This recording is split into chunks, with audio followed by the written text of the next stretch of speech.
How are you feeling? You know, train is coming into the station or train is about to leave the station. I don't know how you see it.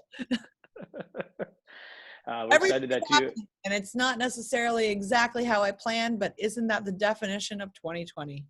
It's so true, and you know it's so funny. I was going to ask this way later because wide awake in 2012. I wish I knew then what I know now. What do you wish back then? Now, I mean, look at 2020. Wow, yeah. I mean, it's interesting when you get the ability to look back after all the years. What a blessing of sorts. Like the longer you live life, the better you get at living it, right? Well, you'd hope. You hope, yeah. For some people, it just gets too hard. I get it. But I guess when I'm referring to that, I think it was like the first. It was like the addendum of Teenage Dream. So it was when I was kind of going through that hard time, my first marriage. It was like the cracking of idealism for me. It was, the cracking of fantasy or some stereotypical romantic novel idea I had of life. It's when everything went, actually, that's not how it is. And so, I do look back at those records and I'm like, that's exactly where I was mentally, emotionally, spiritually. And that's the only place I could be. And if I could have been, more wide awake or whatever, then I would have. And maybe I will. And guess what? I'm sure when I'm 45, I'll look back at my 35-year-old self that's doing this interview and go, you're a brat. You don't know anything. Life is about to surprise you. So hold on. Life is going to surprise you. It's 2020 now, and this new album is Smile. That's why I had to have this painting in the background. What? I match. Saw. You see that? I know. I see your painting, and I raise you my album cover. Well, I can't. I got to fold. I'm going to fold and just take it down then. That is unbelievable. And the album is great. And I want to go through a couple of tracks in a little bit, but this time in your life with this album, will you look back at this as you just mentioned and say, hey, this was what brought me some levity to what was going on? Yeah, it's a chapter in the book. It's chapter 5. And maybe this chapter, I don't know, but maybe this chapter is the making of me. Maybe this chapter is the reckoning. Maybe this chapter, who's to know? I hope it's not the end, but maybe this chapter is where, expansion happens. And I believe that because this record is a record I wrote when coming through one of the most difficult times of my life. It was pretty dark. I didn't really want to plan for the next day. And, as I started to move my cement-shoed feet very slowly, I finally started to see little glimmers of light. And then, I went really deep within psychologically and emotionally and did some facing of things I didn't like. And I dealt with some of them. And there's still some lingering demons that dance around every once in a while. But now I have a better understanding of why I do things, why I do things, my habits. And, I really kind of shed a layer of skin from 2017 to really right now, and feel like I built a better, more grounded foundation of who I am, and I have more dimension. I feel like a human being, not just a human doing, and not just a single-minded pop star that wants to win by hitting a certain number. Now I feel I'm like, oh yeah, this is the width of life. And that's it. You're saying as a pop star trying to hit certain number, that's what people on the outside see. And they look and they're like, well, what's a dark day for Katy Perry? Like, she's laughing. She's got this, she's got that. There's so many misconceptions of what we would see during that time. Sure. Well, and also I'm an Oscar-winning actress. Sometimes I can really fake a smile. Um, you know, mental well-being does not discriminate. It really doesn't. And you can see that in the examples of someone that you hear who's a billionaire that, you know, decides to end it all. Or you see someone who works in a field that is the happiest person. And you're like, but how? Because that's not what I was sold. That's not what the American dream has showed me or, you know, taught me or raised me. So you can have nothing and have the happiness from a pure place and have everything and still be tormented. It's like, it's a state of mind.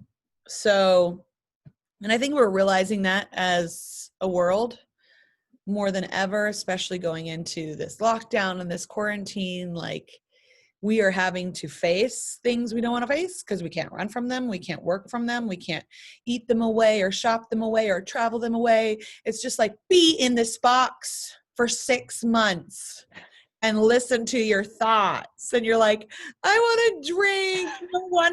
No wonder the bars are so crowded when they open them up. It's like, I've had way too much to think about. Yeah. Bye. All I want is champagne problems. That's all I need right now. That's right. I need a little break. That's it. It's so true. And you know what? The break isn't coming anytime soon right now, especially in America with things changing. You know, you've always been outspoken, and you have been this summer right now, you know, being with the Democracy Show to kind of get things and get people out there to vote. We just got news recently, Kamala Harris, of course, being a part of Joe Biden's camp. Where's your take on this, and why have you been so vocal? Because at this point, you don't have to. You're not obligated, but you choose to. Well, I guess I really am in the business of hoping that, you know, people can live their best lives or have the chance to. And I hope happiness for everyone in their own way. I'd like, my favorite thing to do is to throw a party and then experience it through everyone else's excitement. Like, I love it. Like, when you're happy, I'm happy. I'm kind of a caretaker of sorts. But, um, you know, I guess I just was born with this compass of justice. And so whenever I see someone not being treated fairly or inequality or discrimination, I'm like, hold on. I remember even on the playground, I was always the person mediating the fights. You know, I was always like, wait 1 second, can we talk about this? Like, do we really need to go here? And then I get punched. Yeah.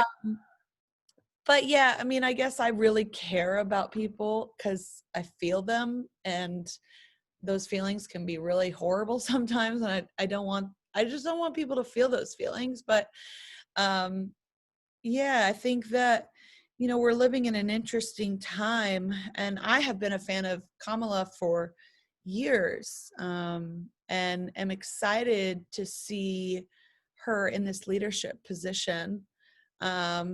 And I'm hopeful, um, but I do know that it's going to take all of us to really overwhelmingly show up so that there is no asterisk or gray area or thing to be able to say, not quite sure.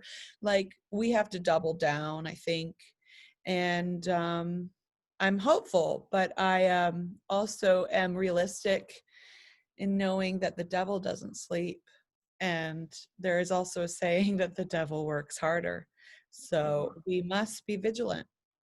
That's so true. All right, I want to jump off of politics. We got to get music because let's get to the fun stuff. What Makes a Woman? I love that track. And it just seems like it just wraps up the album so well. And at the very end, you're like, there you go, Catherine. That honestly, it gave me goosebumps because I'm like, I feel like that was just you being like, okay, all right, there's a whole weight lifted off your shoulder. Was that, or am I reading into it too much? Yeah, it's it's the ending of a record, an ending of this chapter of darkness and a beginning of something. I don't know what the next thing is, but it's like, you know, I would love to move into that direction musically, even trying it on in the future. But yeah, sometimes I don't feel like my like sometimes it's not my mind that's writing the songs, it's like my heart, and my heart leads the way, or it speaks for me, and I'll even write songs that won't truly make sense until like I look back at them. Like I look back at some of the songs on Witness, or there's a song called Mind Maze, talking about, you know, my mental and how it's a maze and the way to control it. And this was before, you know, I had a dip on the coaster, before the peaks and valleys, before I had to do the reckoning. And it's interesting. Yeah, sometimes I will say things before they happen or what have you. And I'll look back and with What Makes a Woman, it's a song that I end the record with, but truly resonates for me now as I expand as a woman, figuratively, literally, and bringing a woman into the world.